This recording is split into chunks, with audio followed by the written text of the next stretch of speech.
കണ്ണൂരിൽ കായികമേളയിൽ പങ്കെടുത്ത കുട്ടികൾക്ക് വ്യാപകമായി ബാധിച്ച മഞ്ഞപ്പിത്തത്തിന്റെ ഉറവിടം കണ്ടെത്താനായില്ല. അതേസമയം മത്സരം നടന്ന സ്കൂളിന് വീഴ്ചയില്ലെന്നാണ് പ്രാഥമിക നിഗമനം.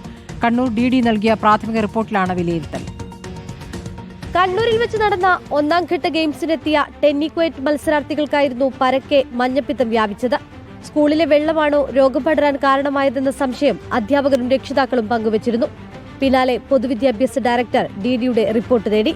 കണ്ണൂർ DD നൽകിയ പ്രാഥമിക റിപ്പോർട്ടിലാണ് സ്കൂളിന്റെ ഭാഗത്ത് വീഴ്ച ഉണ്ടായിട്ടില്ലെന്ന് വിശദീകരണം നൽകിയിരിക്കുന്നത്. അതേ ദിവസം തന്നെ സ്കൂളിൽ മറ്റ് കായിക ഇനങ്ങളും നടന്നിരുന്നു. ഇവർക്കെല്ലാം ഒരേ ഫിൽറ്ററിലെ വെള്ളമാണ് നൽകിയത്. എന്നാൽ ടെന്നിക്വേറ്റിൽ പങ്കെടുത്ത കുട്ടികൾക്ക് മാത്രമാണ് രോഗം സ്ഥിരീകരിച്ചത്. അതുകൊണ്ട് തന്നെ രോഗം സ്കൂളിലെ വെള്ളത്തിൽ നിന്ന് പകരാനുള്ള സാധ്യത കുറവാണെന്നാണ് വിലയിരുത്തൽ. ടെന്നിക്വേറ്റിൽ പങ്കെടുത്തവർ മറ്റെന്തെങ്കിലും ഒരുമിച്ച് കഴിച്ചിട്ടുണ്ടോ എന്നാണ് പരിശോധിക്കുന്നത്.